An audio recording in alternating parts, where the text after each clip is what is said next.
Bon, je vous remercie. Notre commission, la commission économie sociale du dialogue national, s'est réunie en plénière aujourd'hui et nous avons eu la participation de presque tous les membres, une centaine de personnes impliquées dans la commission. Les présidents, c'est que la commission économie et sociale englobe presque un peu tout de notre vie de tous les jours, s'il vous plaît. Et donc, elle est constituée en 4 sous-commissions. Il y a la commission orientation économique et financière qui est présidée par le président Mbagnick Diop.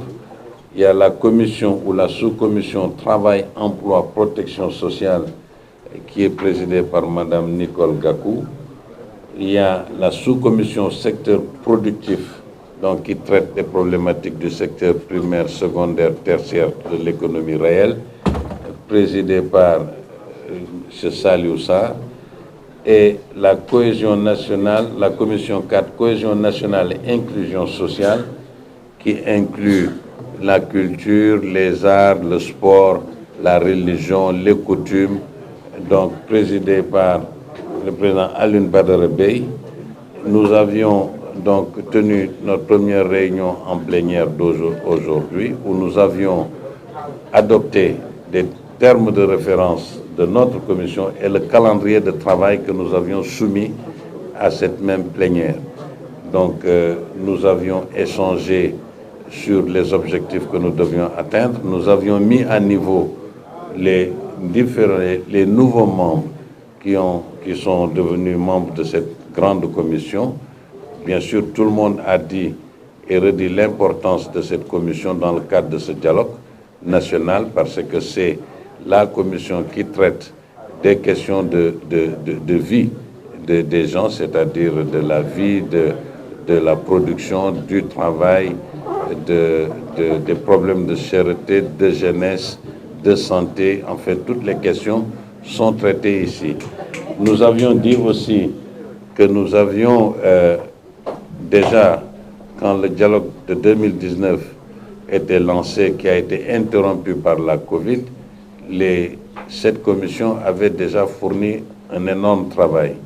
Et dans le travail qu'il avait fourni, ils avaient été très inclusifs. Je pense qu'il n'y a pas une structure de ce pays qui n'a pas été auditionnée et entendue. Donc, le travail de cette commission est très participatif et inclusif.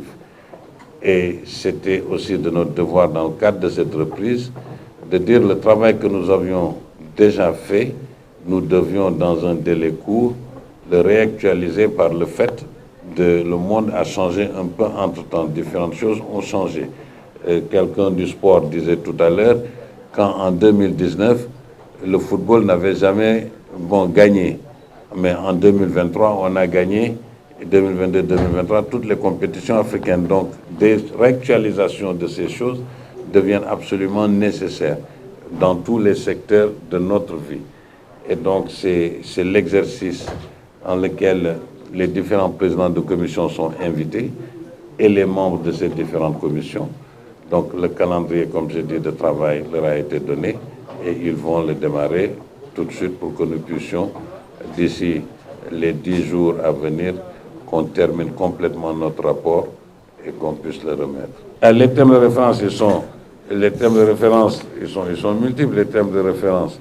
Tout au moins la mission de ce que nous avons au niveau de la commission économique et sociale, sa mission, c'est, comme j'ai dit, cette démarche consultative et participative, c'est d'être une source de données de référence sur la perception des familles d'acteurs socio-économiques, du climat des affaires, de l'environnement social, de la culture, du sport, de la presse, des coutumes et religions, ainsi que de la productivité globale et de la compétitivité de l'économie nationale.